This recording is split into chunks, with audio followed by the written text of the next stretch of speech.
Hello, I'm Beverly from South Greenwich Children's Centres, and my story today is called Iggy Peck, Architect, and it is by Andrea Beattie, illustrated by David Roberts.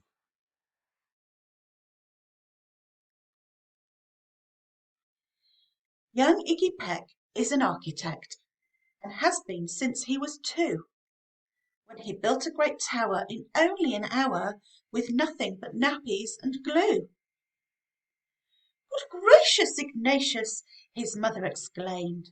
"That's the coolest thing I've ever seen." But her smile faded fast as a light wind blew past, and she realized those nappies weren't clean. "Ignatius, my son, what on earth have you done?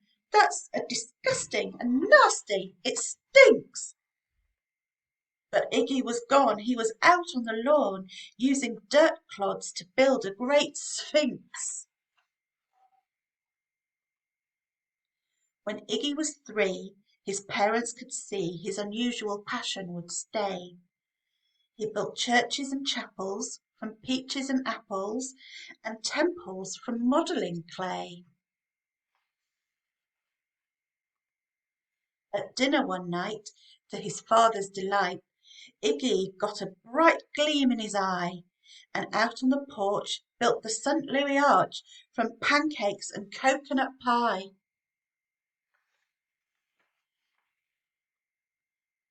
Dear Ig had it made until 2nd grade, when his teacher was Miss Lila Greer. On the very first day she had this to say: "We do not talk of buildings in here. Gothic or Romanesque, I couldn't care less about buildings ancient or new." She said in her lecture about architecture that it had no place in grade 2.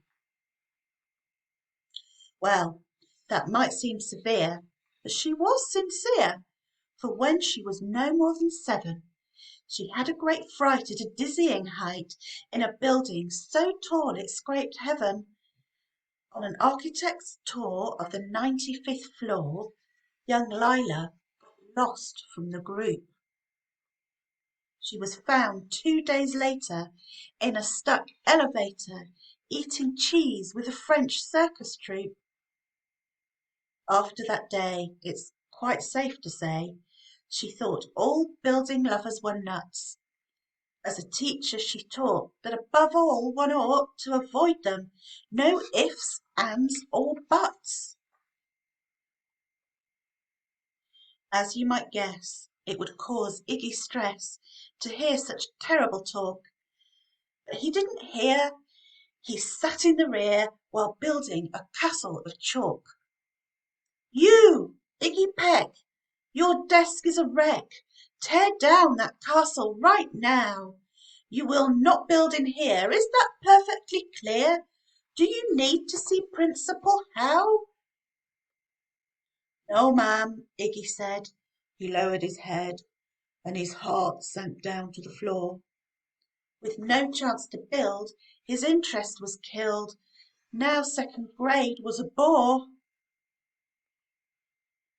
After 12 long days that passed in a haze of reading, writing, and arithmetic, Miss Greer took the class to Blue River Pass for a hike and an old-fashioned picnic. They crossed an old trestle to a small island nestled in the heart of a burbling stream.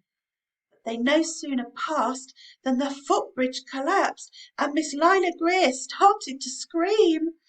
"We're trapped here! Oh my! Alas, kids, goodbye!" Her eyeballs rolled back in her head. She dropped to the ground with a vague groaning sound. Luckily fainted, not dead. The class was amazed. They stood there quite dazed, uncertain of what they should do. But one bright young man was off hatching a plan which started with Miss Lila's shoe.